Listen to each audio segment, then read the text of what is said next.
সিডনির Martin প্লেসে chocolate ক্যাফেতে জঙ্গি হানার পেছনে কি জঙ্গি সংগঠন আল নুসরার হাত রয়েছে? প্রাথমিকভাবে এমনটাই অনুমান তদন্তকারীদের। কিন্তু কি থেকে এই অনুমান? সন্দেহের কেন্দ্রবিন্দু এক আরবি ভাষায় লেখা কালো পতাকা ঘিরে। মার্টিন প্লেসের ক্যাফের জানালায় যা দেখা গিয়েছে, তদন্তকারীদের অনুমান এটি আল নুসরার পতাকা। কি এই আল নুসরা? পুরো নাম আল নুসরা ফ্রন্ট বা জাভাত আল নুসরা। 2012 সালের 23শে জানুয়ারি সিরিয়ায় আত্মপ্রকাশ করে এই সংগঠন। তারা জঙ্গি সংগঠন ISIS এবং আল কায়েদার সহযোগী বলে অনুমান।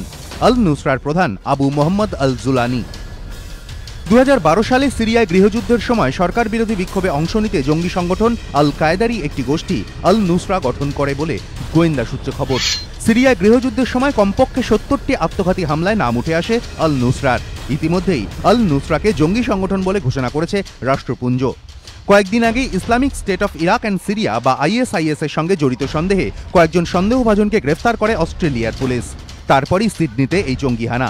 দুই ঘটনার মধ্যে কোনো যোগসূত্র রয়েছে কিনা খতিয়ে দেখছেন তদন্তকারীরা। ABP আনন্দ।